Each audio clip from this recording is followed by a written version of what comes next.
হুগলি জেলা এবং পুলিশ প্রশাসনের উদ্যোগে সাধারণতন্ত্র দিবস পালিত হল চুঁচুড়ায়।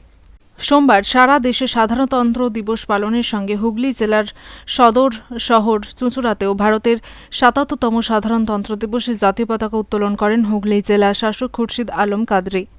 এদিন তিনি চুঁচুড়া ময়দানে জনগণের উদ্দেশ্যে রাজ্য সরকারি বিভিন্ন প্রকল্পের সুবিধা সম্পর্কে বক্তব্য রাখেন। জেলার স্বাধীনতা সংগ্রামের অবদানের কথা উল্লেখ করে তাদের শ্রদ্ধা জানানো হয় সংগ্রামীদের।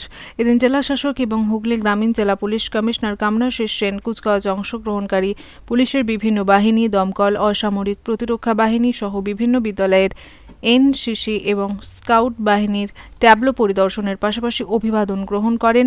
পুলিশ বাহিনী বীর সংগ্রামীদের উদ্দেশ্যে গুলি ছুড়ে সম্মান প্রদর্শন করেন।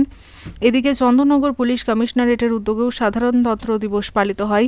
চুঁচুড়া পুলিশ লাইন্স মাঠে পতাকা উত্তোলন এবং জাতীয় পতাকা জাভালগি কুচকাওয়াজ অংশ নেন চন্দননগর পুলিশ কমিশনারেটের কমিশনার অমিত পি জাভালগি। এখানেও গান স্যালুট দেন পুলিশ কর্মীরা। এদিন পুলিশ কমিশনার একটি ট্রাফিক গাইড বুক উদ্বোধন করেন। বিগত বছরে চন্দননগর পুলিশ ও ট্রাফিকের কাজ, সাফল্য, সমাজ সচেতনতা ও মানুষের পাশে দাঁড়ানো সবকিছুই তুলে ধরা হয়েছে গাইড বুকে।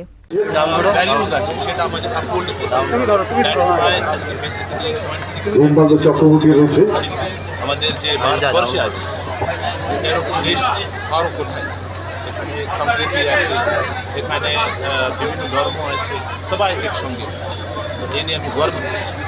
আজ যে দিন আছে সবাইকে গর্ব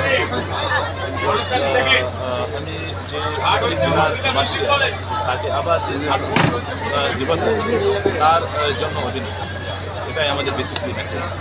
সবাই ভালো থাকবেন, সবাই সুস্থ থাকবেন, সম্প্রীতি বজায় রাখবেন, ঠিক আছে, और এগিয়ে যান, এই দেশকে এগিয়ে নিতে। Thank you.